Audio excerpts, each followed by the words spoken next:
வீட்டு தோட்டம் ஃபஸ்ட்டு பார்த்தீங்கன்னா இது 1.5 இயர்ஸ் கழித்து எங்கள் வீட்டில் பூத்த முதல் லில்லி பூ. நெக்ஸ்ட்டு பார்த்தீங்கன்னா இது துளசி. இங்கே வாங்க, இது ஒரு நாட்டு ரோஸு. இது ஃபஸ்ட்டு எங்கள் வீட்டில் வச்ச தோட்டத்தில் இப்போ ஒரு மொட்டு வச்சுருக்கு. இதுவும் இங்கே வாங்க அப்படியே, இதுவும் துளசி தாங்க. இது மருத்துவ குணம் நிறைந்த தூதுவாழை, இதுவுமே நல்லா வந்திருக்கு எங்கள் வீட்டில். இது ஒற்றை மல்லி பூத்துட்டு இருந்துச்சு, இப்போ என்னன்னு தெரில, கொஞ்சம் பூக்களை பூத்த பிறகு உங்களுக்கு வீடியோ போடுறேன். இதுவுமே ஒற்றை மல்லி தான். இது ரோஸு, இதுவும் பாருங்கள் நல்லா துளிர் விட்டு வந்திருக்கு, இன்னும் மொட்டை எடுக்கும், நல்லா நிறைய பூ பூக்கும். இது ஒத்த ரோஸு. தென் இது பார்த்திங்கன்னா அடுக்கு மல்லி, பாருங்கள் மொட்டு அழகாக வச்சுருக்கு. இங்கே கூட மேலேயும் கொஞ்சம் நல்லா அழகாக மொட்டு தான் வச்சுருக்கு. இது இந்த பாருங்கள் ஃப்ரெண்ட்ஸ், இந்த மொட்டு இருக்குது.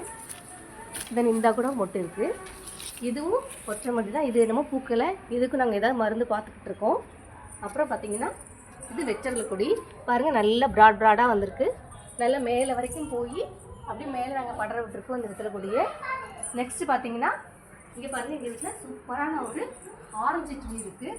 இதோ பாருங்கள் ஃப்ரூட் உங்களுக்கு இன்னும் பெருசாகலை, இது காயாக இருக்குது. பெருசான பிறகு திருப்பி வீடியோ எடுத்து போடுறேன். வாங்க, இங்கே இன்னும் கொஞ்சம் செடிக்கு நாங்கள் பார்க்கலாம். இது ஒரு வகையான குரோட்டன்ஸு, இது ஒரு குரோட்டன்ஸ் தாங்க. அப்புறம் இது மாமரம், இப்போ தான் சின்னதாக இருக்குது, இன்னும் எங்களுக்கு காய் எதுவுமே வரல. இது பெருசாக தான் நினைக்கிறோம். அப்புறம் பார்த்திங்கன்னா அது இது என்ன செடின்னு எங்களுக்கு தெரியல, பார்க்குன்னு சொல்கிறாங்க, நிறைய பேர் ஒவ்வொருத்தரும் சொல்கிறாங்க, பார்க்கலாம். இந்த வீடியோ பிடிச்சிருந்தா லைக் பண்ணுங்கள், ஷேர் பண்ணுங்கள்.